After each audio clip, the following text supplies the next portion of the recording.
बिस्मिल्लाहिर्रहमानिर्रहीम। सैयद इमरान ख़ान एक बार फिर मैथ्स मेड इजी के एक नई वीडियो के साथ हाज़िर है। आज हम इंटीग्रेशन बाय पार्ट को सेकंड मेथड से सॉल्व करेंगे। इस मेथड के बाद आपको कमांड होगा कि आप इंटीग्रेशन बाय पार्ट को किसी भी क्वेश्चन को किसी भी मेथड के साथ फिर सॉल्व कर सकते हैं, मेथड 1 या method 2।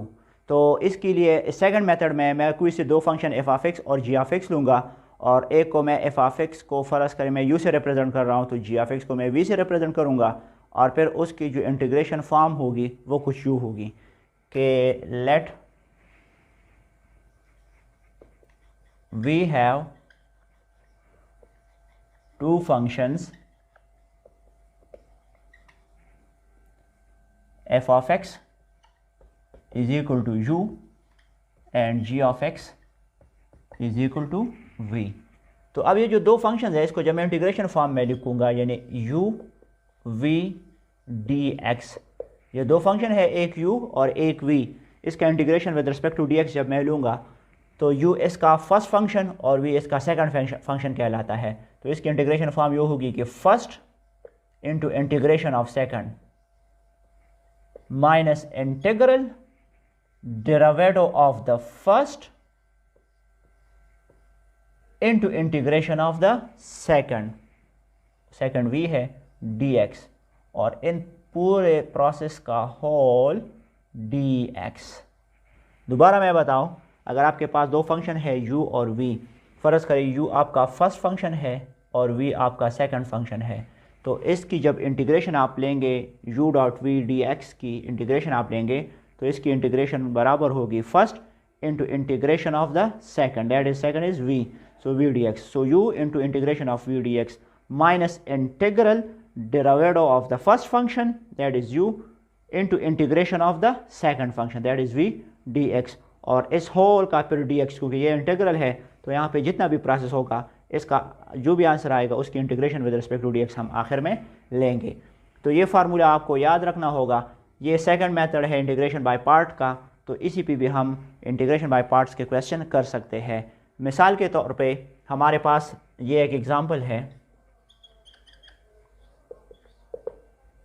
Evaluate the integration of x into ई की पावर 6x dx। अगर आपको कहा जाए कि आप x इंटू ई की पावर 6x की होल dx की इंटीग्रेशन करें तो एक तो आपको आई लेट फार्मूले के बारे में पता होगा। आई लेट, ये पिछले वीडियो में मैं आपको समझा चुका हूँ कि आई लेट फार्मूला में सबसे पहले इन्वर्स ट्रिग्नोमेट्रिक फंक्शन होगा, फिर लॉगरिथमिक फंक्शन, फिर अलजेब्रिक फंक्शन, फिर ट्रिग्नोमेट्रिक फंक्शन और फिर एक्सपोनेंशियल फंक्शन।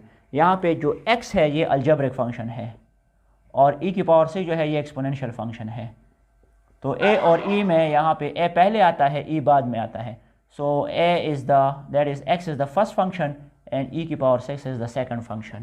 ठीक है, तो इसका जब सोल्यूशन हम स्टार्ट करेंगे तो हम यही लिखेंगे कि लेट, या लेट नहीं, इसको डायरेक्ट भी आप कर सकते हैं इस तरह से कि इंटीग्रेशन ऑफ x इंटू ई की power 6x dx is equal to, अब ये फार्मूला जो है इस फार्मूले के मुताबिक u और ये v है, तो first is x into integration of the second that is e की power 6x dx minus integral derivative of the first d by dx of the first, and first is x here, so x आएगा, so dx by dx आएगा into integration of the second क्या है e की power 6x dx और इस पूरे whole का dx आएगा यहाँ पे।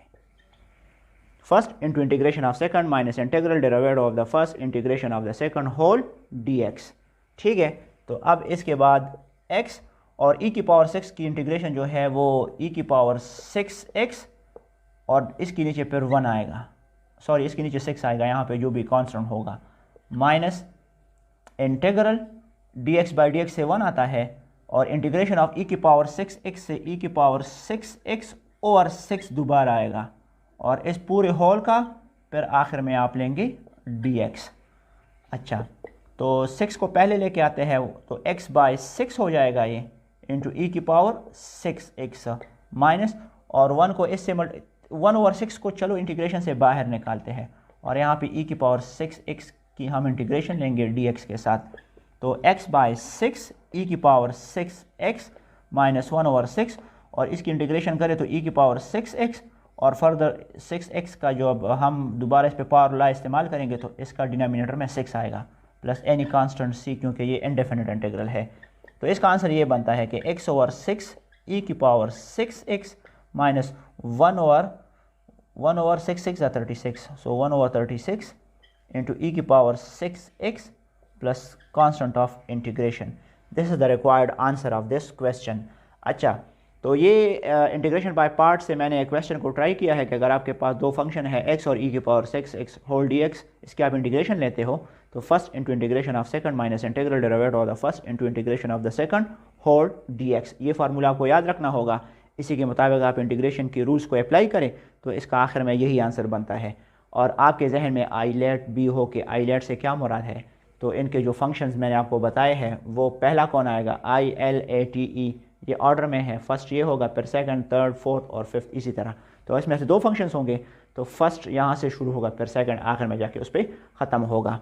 अब ये जो आंसर है x/6 e की पावर 6x माइनस 1/36 e की पावर 6x प्लस c, ये तो इसका आंसर आ गया, ये इनडेफिनिट इंटीग्रल है। अब अगर ये डेफिनेट इंटीग्रल पे मैं क्वेश्चन करूँ, यही क्वेश्चन मैं डेफिनेट इंटीग्रल पे करूँ, यानी यहाँ पे मैं इंटीग्रल अप्लाई करूँ 1 to 2, 3 to 4 जो भी हो, तो उसका आंसर क्या आएगा। तो इसके लिए आपने नेक्स्ट एग्जांपल को सीखना होगा और ये आंसर आपके जहन में हो कि इसका जो आंसर ये है ये मैं उधर दोबारा अप्लाई करूँगा।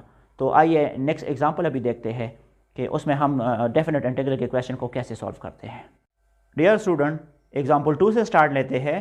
तो एग्जाम्पल 2 में हमने सिर्फ और सिर्फ एग्जाम्पल 1 के ऊपर लिमिट्स अप्लाई करने हैं। एग्जाम्पल 1 में हमने इंटीग्रेशन ऑफ x e की पावर 6x dx को सॉल्व किया था, जिसका आंसर x/6 e की पावर 6x माइनस 1/36 e की पावर 6x प्लस c आ रहा था। अब एग्जाम्पल 2 में यही क्वेश्चन है, लेकिन अब यहाँ पे हम इसके ऊपर लिमिट्स अप्लाई कर रहे हैं -1 to 2। ठीक है, तो अगर मैं इस आंसर के ऊपर डायरेक्ट लिमिट्स अप्लाई करूँ तो ये कुछ ऐसा होगा कि आपने जहाँ जहाँ पे आपको x नज़र आए उसके ऊपर सबसे पहले, यानी इसको मैं यूँ लिखूँगा कि x/6 e की power 6x minus 1/36 into e की पावर 6x, इस होल के ऊपर आपने लिमिट अप्लाई करना है फ्राम -1 to 2। अब कांस्टेंट ऑफ इंटीग्रेशन ख़त्म, क्योंकि कांस्टेंट ऑफ इंटीग्रेशन हम इनडेफिनेट इंटीग्रल्स में यूज़ करते हैं, डेफिनेट इंटीग्रल में हम लिमिट्स अप्लाई करते हैं। अच्छा, तो यहाँ पे इज इक्वल टू के बाद जहाँ जहाँ पे आपको x नज़र आएगा उसकी जगह मैं 2 पुट करूँगा, और फिर माइनस जहाँ जहाँ पे फिर आपको x नज़र आएगा उसकी जगह -1 पुट करते जाए। सबसे पहले अपर लिमिट से शुरू करेंगे, तो x की जगह आ जाएगा 2/6 इंटू e की पावर 6, और x की जगह 2 माइनस 1/36 e की पावर 6 और x की जगह 2। ठीक है, तो ये आपका हो गया अपर लिमिट पे इसका आंसर। माइनस अब लोअर लिमिट पर भी अप्लाई करें तो x की जगह अब -1 आएगा, तो -1/6 इंटू e की पावर 6, x की जगह -1 माइनस 1/36 इंटू e की पावर 6, x की जगह आ जाएगा -1। तो upper limit minus lower limit ये हमने इस पर अप्लाई किया है। अच्छा, ये 2 1s are 2, 2 3s are 6, तो इससे 1/3 बनता है, e की पावर 6 2s are 12 माइनस 1/36 e raise to power 6 2s are 12। अच्छा, माइनस इसको मैं एक स्टेप में करता हूँ अगले में, फिर मैं इसको ब्रैकेट से आज़ाद कर दूंगा। -1/6 इंटू e की पावर 6 मल्टीप्लाई बाई -1 -6, और -1/36 इंटू e की पावर 6 1s are 6, लेकिन प्लस एंड माइनस माइनस होता है। ठीक है, जब आप इसको मल्टीप्लाई करते हो। अच्छा, अब 1/3 e raise to the power 12। ठीक है, अच्छा, -1/36 e raise to the power 12 minus और minus plus 1/6 e raise to the power -6 minus और minus plus 1/36 into e raise to the power -6।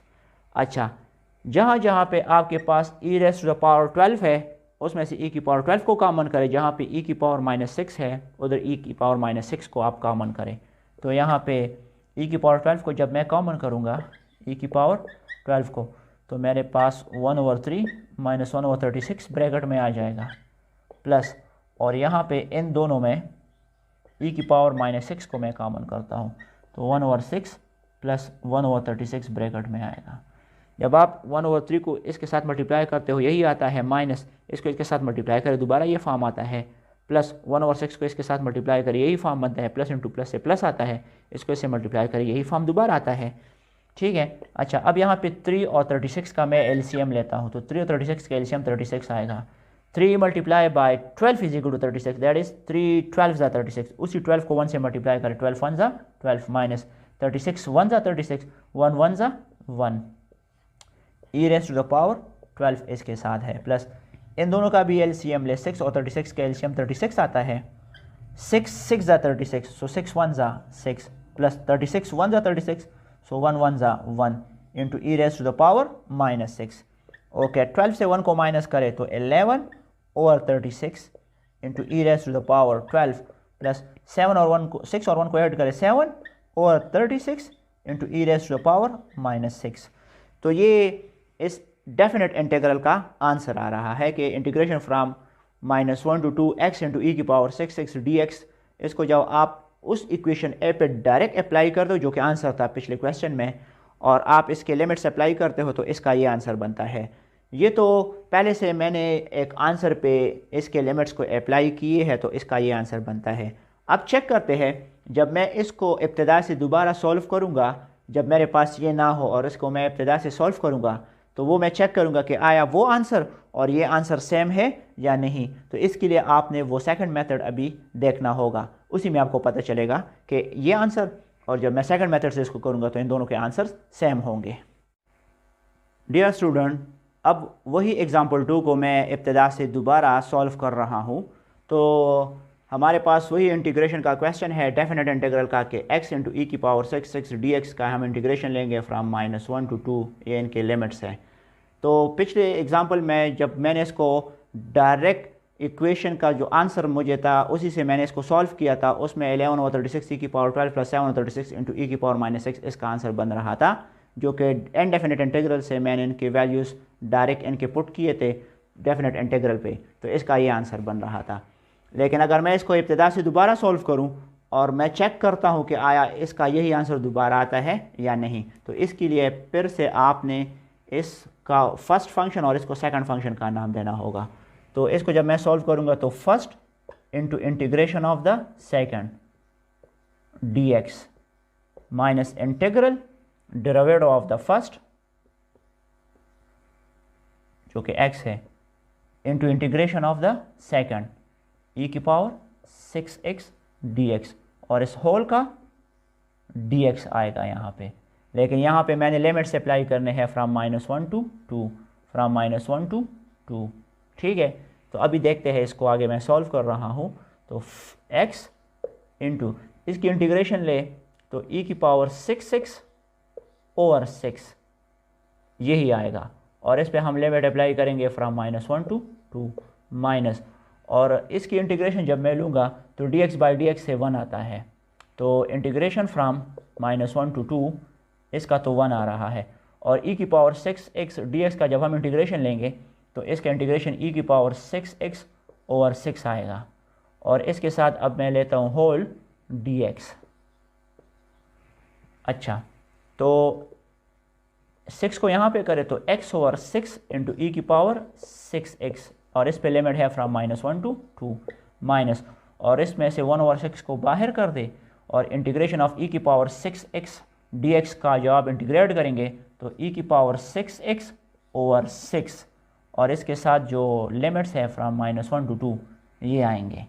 अच्छा, अब ये इस पे अप्लाई करते हैं, तो इसका जब अपर लिमिट से मैं शुरू करूँगा तो x की जगह 2 आ जाएगा, 2 ओवर 6 इंटू ई की पावर 6, और x की जगह 2 माइनस x की जगह अब आएगा -1 ओवर 6 इंटू ई की पावर 6, और x की जगह -1, और यहाँ पे ये मैं 1 ओवर माइनस, यहाँ पे मैं ब्रैकेट में 1 ओवर 6 6 36 ले रहा हूँ, और e की पावर 6 और x की जगह मैं 2 पुट कर रहा हूँ, माइनस फिर यही 1 ओवर 36 इंटू ई की पावर 6 और इस दफ़ा x की जगह -1, क्योंकि अपर लिमिट मैं पहले अप्लाई करूँगा और लोअर लिमिट बाद में। अच्छा, तो इसको सॉल्व करते हैं। 2 1 ज़ा 2, 2 3 ज़ा 6। अच्छा, तो इसका 1/3 बनता है इंटू ई की पावर 6 2 ज़ा 12। माइनस और माइनस से प्लस आता है। 1/6 ई की पावर 6 को -1 से मल्टीप्लाई करें तो -6, माइनस और प्लस से माइनस आएगा। 1/36 into E raise to power 6 2 ज़ा 12, माइनस और minus plus 1/36 into E raise to power 6 को -1 से मल्टीप्लाई करें तो -6। अच्छा, इसमें जो E raise to power 12 same है, इनको एक साथ करें, और ये जो -6 है इनको एक साथ करें। तो 1/3 ई की पावर 12 के साथ मैं -1/36 into E raise to power 12 ये कर रहा हूँ, और प्लस 1/6 ई की पावर -6 के साथ मैं लिख रहा हूँ plus 1/36 into E raise to the power -6। इन दोनों को मैं एक साथ कर रहा हूँ और इन दोनों को मैं एक साथ कर रहा हूँ। तो इन दोनों में ई की पावर 12 जो है वो कॉमन है, तो ई की पावर 12 कॉमन आएगा, तो ब्रैकेट में 1/3 माइनस 1/36 आएगा, प्लस यहाँ पर भी इन दोनों में ई की पावर -6 कॉमन है, तो ई की पावर -6 को कॉमन कर दे तो 1/6 प्लस 1/36। अच्छा, फिर से मैं एलसीएम ले रहा हूँ। 3 और 36 का जो एलसीएम है वो 36 है। सो 3 12 ज़ा 36, 12 1 ज़ा 12, माइनस 36 1 ज़ा 36, 1 1 ज़ा 1, whole E raise to the power 12, plus, और यहाँ पे इन दोनों का एलसीएम भी 36 है। 6 और 36 का एलसीएम 36 है। 6 6 ज़ा 36, तो उसी 6 को 1 से मल्टीप्लाई करें, 6 1 ज़ा 6, प्लस 36 1 ज़ा 36, 1 को 1 से मल्टीप्लाई करें तो 1 into E raise to the power -6। Okay, तो इसका लास्ट में आंसर 12 से 1 माइनस करें 11/36 into E raise to the power 12, और प्लस 6 और 1 को ऐड करें 7/36 into E raise to the power -6। इस आंसर को इस आंसर के साथ चेक करें तो पता चल रहा है कि 11/36 ई की पावर 12 यहाँ पर भी है, और plus 7/36 into E raise to the power -6, 7/36 into E raise to the power -6 यहाँ पर भी है। तो ये आंसर और ये आंसर सेम है। तो दोनों मेथड से आपको समझ आ गई होगी कि इनडेफिनेट इंटीग्रल के क्वेश्चंस को जब हम करते हैं तो वो उसका आंसर और डेफिनेट इंटीग्रल से जो आंसर आता है उस पर जब हम लिमिट अप्लाई करते हैं, आया हम वो डायरेक्ट इनडेफिनेट इंटीग्रल के फार्मूले पे अप्लाई करते हैं या इसको दोबारा से इब्तिदा से सॉल्व करके आखिर तक इसको लेके जाते हैं, तो दोनों के आंसर सेम आएंगे। इसके बाद एग्जाम्पल 3 करते हैं ताकि इंटीग्रेशन बाय पार्ट्स की आपको मज़ीद समझ आ सके। Dear student, now start example 3। In example 3, we have to evaluate the integration of log x into x dx। इसमें से आइलेट फॉर्म के मुताबिक log x ये जो है ये लॉगरिथमिक फंक्शन है और ये x जो है ये अलजेब्रिक फंक्शन है। तो अगर आप आइलेट फार्मूले को या आइलेट फॉर्म को चेक करें तो उसके मुताबिक l पहले आता है a बाद में, तो l पहले आता है a बाद में, यही पे भी यही सूरत हाल है। तो log x आपका पहला फंक्शन होगा और x आपका सेकंड फंक्शन होगा। तो जब मैं इसका सोल्यूशन स्टार्ट करूँगा, that is integration of log x into x dx, तो ये आपका फर्स्ट फंक्शन है और ये आपका सेकंड है। तो इसका आंसर कुछ यूँ बनेगा कि first that is log x into integration of the second that is x dx minus integral derivative of the first is log x into integration of the second that is x dx, और इस पूरे process का whole dx हमने लेना होगा। So here log x और integration of x dx का आएगा x²/2 पावर लॉ के मुताबिक, x की पावर 1 + 1 ओवर 1 + 1, तो x²/2 माइनस इंटीग्रल ऑफ, अच्छा log x का जब आप डिफ्रेंसिएशन लेते हो तो ये 1/x के बराबर होता है, और इंटीग्रेशन ऑफ x dx से जिस तरह x²/2 आता है तो इसका आंसर भी x²/2 आएगा, होल dx है इसके साथ। अच्छा, एक x स्क्वायर में से एक x के साथ कैंसिल होगा, तो यहाँ पे इस x²/2 को मैं पहले लिखता हूँ x²/2 into log of x minus integration of, अच्छा ये जो 1/2 है इसको इंटीग्रेशन से बाहर निकालें और यहाँ पे सिर्फ x dx रहता है फिर, तो x square by 2 into natural log of X minus 1/2 और एक्स डी एक्स का जब आप इंटीग्रेशन लेते हो तो एक्स स्क्वायर बाई 2 आएगा और plus any constant C that is constant of integration.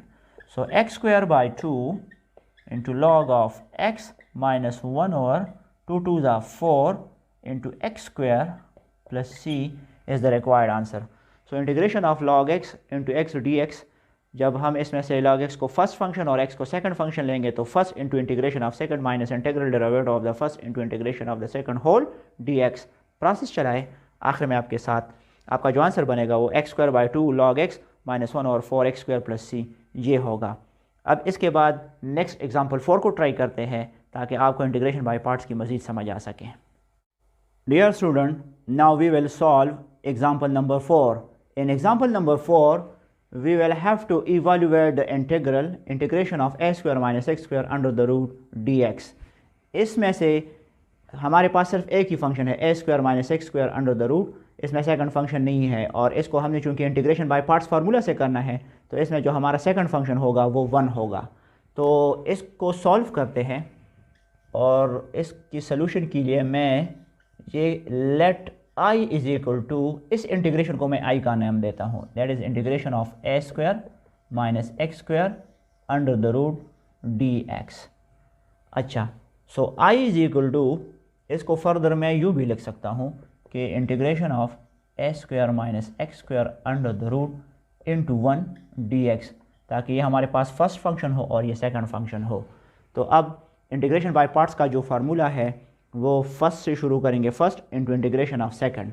तो फर्स्ट जो है वो हमारे पास a square minus x square under the root है first into integration of the second that is 1 D x minus integral derivative of the first, first कौन है a square minus x square under the root into integration of the second that is 1 D x और इस पूरे का whole d x आएगा. First ये first है और ये सेकंड है, तो first into integration of the second minus integral derivative of the first into integration of the second whole d x. अच्छा जनाब, तो I is equal to a square minus x square under the root और integration of 1 D x, constant बाहर आएगा, d x का इंटीग्रेशन वो x होता है, इंटीग्रेशन ऑफ डी एक्स, क्योंकि इंटीग्रेशन ऑफ डी एक्स दूसरे को कैंसिल करेगा तो एक्स इसका आएगा आंसर, माइनस इंटीग्रल और derivative of A square minus x square को मैं यहाँ पे सॉल्व करता हूँ कि d by d x of A square minus x square under the root की जगह मैं 1/2 लिखता हूँ यहाँ पे, is equal to 1/2 power law के मुताबिक पहले आएगा और ए square minus x square 1/2 minus 1 हो जाएगा into further differentiation of A square minus x square. तो इसकी जब फर्दर मैं डिफ्रेंसिएशन करूँगा तो वो इसका कांस्टेंट का तो 0 आएगा और इसका -2x आएगा. ये डिफ्रेंसिएशन में ऑलरेडी है तो 2 और 2 एक दूसरे को कैंसिल करेगा, माइनस को पहले करें तो into A square minus x square whole raise to power 1/2 से 1 माइनस करें तो -1/2 और आगे इसके साथ x है, तो माइनस एक्स को ऊपर छोड़ के इस पावर को नीचे शिफ्ट करें ताकि ये पॉजिटिव हो जाए, तो ए स्क्वायर माइनस एक्स स्क्वायर की पावर 1/2 अब ये प्लस हो जाएगा, या this is equal to minus x over A square minus x square under the root, क्योंकि 1/2 की जगह हम अंडर द रूट लिखते हैं. तो इस पूरे का जो डिफ्रेंसिएशन है वो minus x over A square minus x square under the root आ रहा है, minus x over A square minus x square under the root. अच्छा, और 1 की जो इंटीग्रेशन है वो फिर से x के बराबर है और होल dx.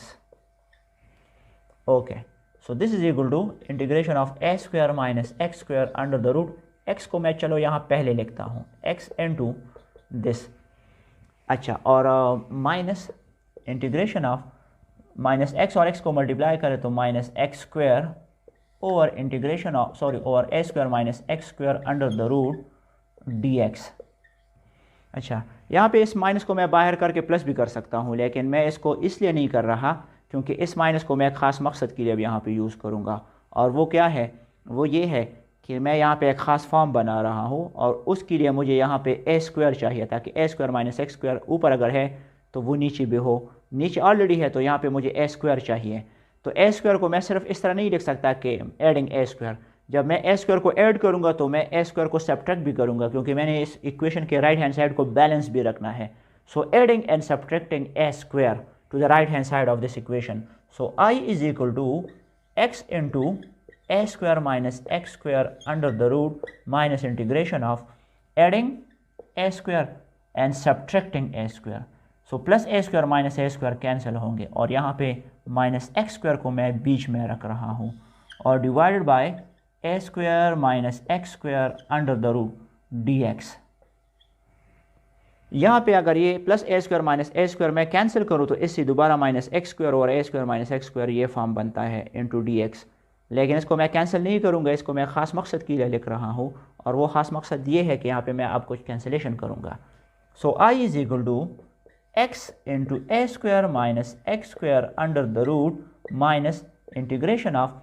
अच्छा, मैं इसके साथ इसको अलग, इस डिनोमिनेटर को और इस माइनस ए स्क्वायर के साथ इसको अलग लेता हूँ. That is a square minus x square के साथ मैं a square minus x square under the root को अलग ले रहा हूँ और इसके साथ डी एक्स भी आएगा. ठीक है, इसको अभी मैं ब्रैकेट में लिख रहा हूँ और minus integration of A square over A square minus x square under the root के साथ मैं डी एक्स को अलग ले रहा हूँ. ठीक है, माइनस इंटू इसको मैंने दो पार्ट्स में किया है, इसके साथ इसको अलग और इसके साथ इसको अलग किया है. चूँकि इंटीग्रेशन है तो इसके साथ अलग डी एक्स आएगा और इसके साथ इंटीग्रेशन के साथ डी एक्स अलग आएगा. Okay, so I is equal to x into A square minus x square under the root. ठीक है, और माइनस इंटीग्रेशन ऑफ. अब यहाँ पे एक मैं आपको रिवाइज करता जाऊँ कि जब आपके पास 2 over under the root 2 form आ जाए तो आप इसको कैसे लिखते हैं.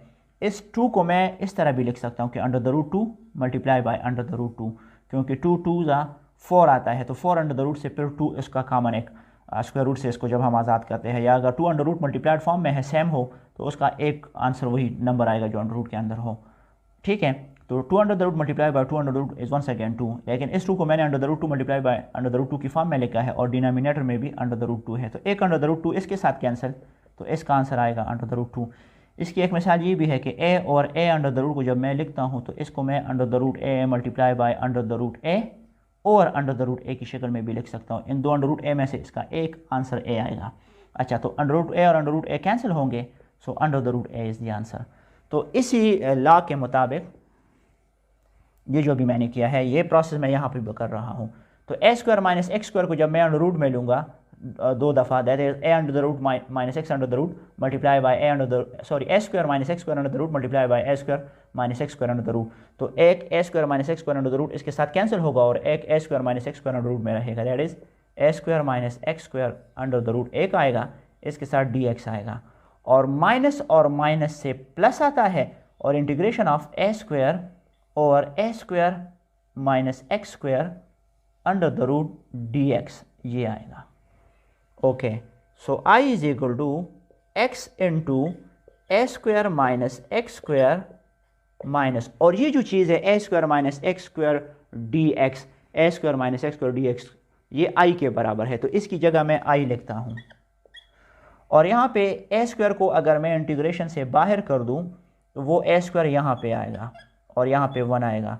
सो integration of 1 over A square minus x square under the root D X जो है ये sine inverse x by A के बराबर है.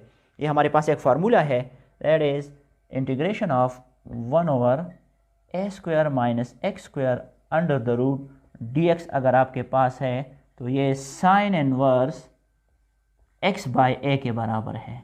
ये फार्मूला ऑलरेडी हमारे पास है. तो ये जो फॉर्म है इसकी जगह तो मैंने आई लिखा है और प्लस ए स्क्वायर इंटू, और ये इंटीग्रेशन चूंकि sign inverse x by A के बराबर है तो वो मैं यहाँ पे लिख रहा हूँ. और चूंकि इंटीग्रेशन अब सारे ख़त्म हो गए तो प्लस कांस्टेंट ऑफ इंटीग्रेशन सी इसके साथ आएगा. माइनस आई को इधर शिफ्ट करते हैं तो I plus I 2i is equal to x into integration of into under the root a square minus x square plus A square into sine inverse x by a plus c. अच्छा, चूँकि मुझे आई की शक्ल में answer चाहिए क्योंकि इस पूरे फॉर्म को मैंने आई कंसिडर किया हुआ है, तो डिवाइडिंग बोथ साइड बाय 2, दोनों साइड्स को 2 पे डिवाइड करें, इसको भी 2 पे डिवाइड करें, यहाँ पर भी इसको इसको भी 2 पे डिवाइड करें, इसको भी 2 पे डिवाइड करें, तो यहाँ से ये ख़त्म हो जाएगा। तो I is equal to x by 2 under the root a square minus x square plus a square by 2 sine inverse x by a plus c by 2 is the required answer. अच्छा, अब I क्या है? I हमारे पास integration of a square minus x square under the root dx है, यानी I की जगह मैंने दोबारा integration of a square minus x square under the root dx लिखा है, और इसका ये आंसर है, that is x by 2 a square minus x square under the root plus a square by 2 sine inverse x by a plus c by 2। This is the required answer of the given question. I hope कि integration by part में आपने ये method भी सीखा होगा कि अगर आपके पास एक फंक्शन गिवन है और दूसरा नहीं है और उसको आप इंटीग्रेशन बाय पार्ट फार्मूला से करते हो तो उसमें आपने सेकंड फंक्शन को 1 लेना होगा। इसके बाद एग्जांपल नंबर 5 एक ट्रिग्नोमेट्रिक फंक्शन पे भी सॉल्व करते हैं ताकि आपको मज़ीद मालूमात इस बारे में हो कि कैसे आपने इंटीग्रेशन बाय पार्ट फार्मूले को अप्लाई करना है। Dear student, in example 5, we will have to evaluate the integral of integration of e raised to the power x sin x dx। अच्छा, इस क्वेश्चन को करने के लिए e की पावर x जो है ये आपका एक्सपोनेंशियल फंक्शन है और sin x जो है ये ट्रिग्नोमेट्रिक फंक्शन है। तो आइलेट फॉर्म के मुताबिक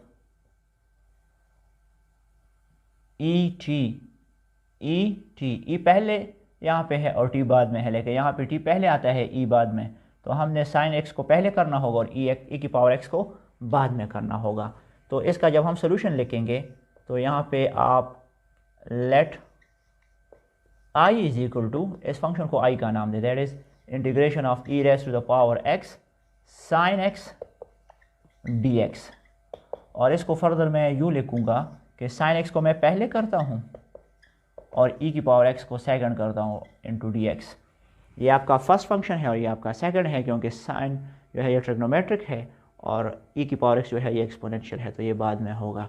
तो अब इसको इंटीग्रेशन बाय पार्ट फार्मूला के मुताबिक करते हैं। तो i is equal to first ये है आपका और सेकंड ये है आपका। So first that is sine x into integration of the second e की power x dx minus integral derivative of the first that is d by dx of sin x into integration of the second that is e की power x dx और इस पूरे का whole dx। Okay, i is equal to sin x, e की power x की integration आप लेते हो तो e की पावर x माइनस इंटीग्रल और डेरिवेटिव ऑफ sin x जो है ये cos x के बराबर है और e की पावर x dx की जब इंटीग्रेशन आप लेते हो तो ये e की पावर x ही आएगा होल dx। ये फिर ट्रिग्नोमेट्रिक फंक्शन आ रहा है और ये एक्सपोनेंशियल, ट्रिग्नोमेट्रिक पहले होता है एक्सपोनेंशियल बाद में होता है, तो ये आपका फिर से फर्स्ट फंक्शन है और ये आपका सेकंड फंक्शन है। So i is equal to sine x e raise to the power x minus, अच्छा इस पे इंटीग्रेशन बाय पार्ट्स का फार्मूला अप्लाई करते हैं। So first that is cos x, यहाँ पे एक ब्रैकेट लगाए क्योंकि यहाँ पे माइनस है। So first into integration of the second that is integration of e की power x dx minus integral derivative of the first that is cos x into integration of the second that is e की power x dx और इस पूरे का whole dx। अच्छा, अब इसके बाद i is equal to sine x into ई की पावर x माइनस और यहाँ पे ये cos x और e की पावर x इंटीग्रेशन ले तो e की पावर x ही आता है। अच्छा, माइनस इंटीग्रेशन ऑफ, अच्छा cos x की जब आप डेरिवेटिव लेते हो तो ये माइनस साइन x के बराबर है, तो माइनस साइन x और इंटीग्रेशन ऑफ e की पावर x से e की पावर x ही आएगा और इसके साथ dx होगा, ये जो dx है यहाँ पे। ओके, अब i is equal to sine x into ई की power x minus cos x e की पावर x माइनस और माइनस प्लस और माइनस पर माइनस होता है, तो minus integration of sine x e की पावर एक्स डी एक्स, ये फॉर्म बनता है, क्योंकि माइनस और माइनस प्लस, प्लस और minus minus. Okay, so I is equal to sine x into ई की power x minus cos x into ई की power x minus, और ये साइन एक्स ई की power x, sign x e की power x इस तरह, या ये जो है साइन एक्स ई की पावर एक्स डी एक्स, ये असल में आई के बराबर है, तो इसकी जगह मैं आई लिखता हूँ। और चूंकि अब इंटीग्रेशन मैं ख़त्म कर रहा हूँ तो प्लस कांस्टेंट ऑफ इंटीग्रेशन होगा, क्योंकि ये इनडेफिनिट इंटीग्रल है। माइनस आई को यहाँ पे शिफ्ट कर दे तो आई प्लस आई से 2i आएगा। So 2i is equal to sine x e की power x minus cos x e की पावर एक्स प्लस सी। अच्छा, इन दोनों में ई की पावर एक्स कॉमन है, तो ई की पावर एक्स को कॉमन कर दे तो यहाँ पे sine x minus cos x आएगा ब्रैकेट में और प्लस सी, और यहाँ पे आपका है ये 2i।